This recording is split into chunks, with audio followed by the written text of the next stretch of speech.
we came into power of a huge public mandate, 164 assembly seats, 21 MPs, 93% striking rate తోటి ఈ ప్రభుత్వాన్ని స్థాపించగలిగా ఉంటే people are looking for very committed deep change కోరుకుంటూ ఉన్నారు.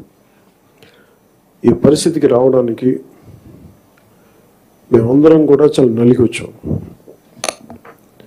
వ్యక్తిగతంగా మా మీద దాడులు కానీ తిట్లు కానీ, ఇంక్లూడింగ్ గత ప్రభుత్వం నుంచి మాకు థ్రెట్స్ కానీ, ఇంక్లూడింగ్ కుటుంబ సభ్యుల మీద దాడులు కానీ, ఇవన్నీ అనుభవించి వచ్చామంటే, ఇంత భరించి మేము ఎందుకు వచ్చామంటే వ్యవస్థల్ని బతికించాలనే చెప్పు. గత ప్రభుత్వం కళ్ళ ముందే మీలాగా చదువుకొని సివిల్ సర్వీసెస్లోకి వచ్చి మీరు ఎంత కష్టపడి ఐఏఎస్లు చదివి ఉన్నాలో, ఎంత పోటీ పడి లక్షలాది మంది పోటీ పడితే a handful of collectors would come out and emerge out. అలాంటి ఒక ఎమినెంట్ వ్యవస్థని, బలోపేతమైన వ్యవస్థని గత ప్రభుత్వం దాన్ని ఒక ఆటబొమ్మలో చేయడం మా అందరికీ చాలా బాధ కలిగించింది. మేమందరం కూడా దేనికి బయటకు వచ్చామంటే ఈ వ్యవస్థను బలోపేతం చేయాలి, వ్యవస్థను బలహీనం చేస్తారని చెప్పి at the cost of our life దెబ్బలు తిని, ఒకవేళ మేము రాకపోయినా కానీ ప్రజాక్షేత్రంలో నిలబడి ఈ వ్యవస్థను బలోపేతం చేయాలని ఉద్దేశంతో ఇక్కడికి వచ్చాం. But God's grace and people's commitment, they save the democracy, they brought us into power. ముందు మీకు ఎందుకు దృష్టిలో ఉన్నా చెప్తున్నాం అంటే, we are here to strengthen you, we are here to empower you, we are here to stand by you for good governance and accountable governance. ఇన్ని దశాబ్దాలుగా ఇప్పుడు ఆంధ్రప్రదేశ్, ఉమ్మడి ఆంధ్రప్రదేశ్ కానీ విభజిత ఆంధ్రప్రదేశ్ కానీ ఎప్పుడు ఇంత ఇబ్బంది పడలేదు. గత 5 ఏళ్ళుగా ఆంధ్రప్రదేశ్లో పాలన ఎలా ఉందో చూశారు. గతంలో చాలామంది నా సన్నిహితులు, సహచరులు కొంతమంది చెప్తా ఉన్నారు, ఇదివరకు ఆంధ్రప్రదేశ్లో పనిచేయాలి బ్యూరోక్రాట్స్ అని అనుకుంటే ఐఏఎస్లు కానీ ఐపీఎస్లు కానీ ఎనీ సర్వీసెస్ నుంచి పోటీ పడేవాళ్ళం. ఇదివరకు ఒక మోడల్ స్టేట్గా ఉండేది ఆంధ్రప్రదేశ్. ఇప్పుడు కూడా model state in the last 5 yearsలో.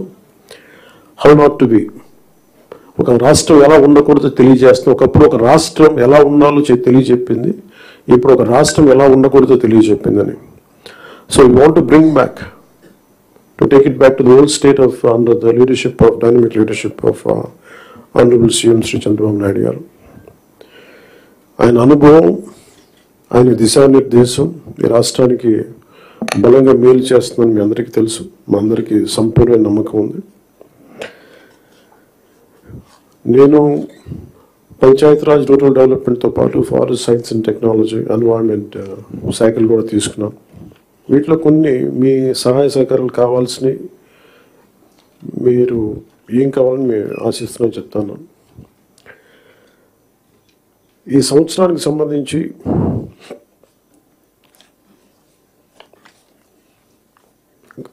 ఒకే రోజు రాష్ట్రం మొత్తం మీద ఇలాంటి ఎవరు చేయని విధంగా ఒక బృహత్తరమైన కార్యక్రమాన్ని చేపట్టబోతున్నాం.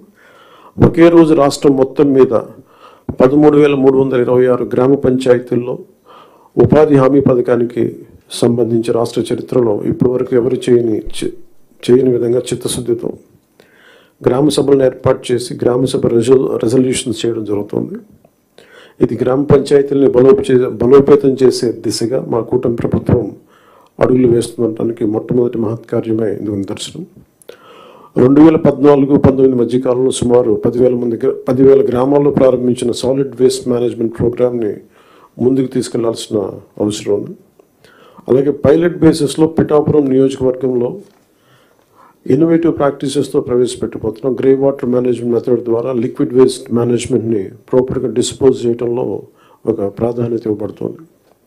స్వచ్ఛ భారత్ మిషన్ మరియు ఇతర కార్యక్రమాల కింద నిర్మించిన ఇండివిజువల్ హౌస్ హోల్డ్ టాయిలెట్స్ని ODF+ చొరవ కింద మెయింటైన్ చేయబడతాయి.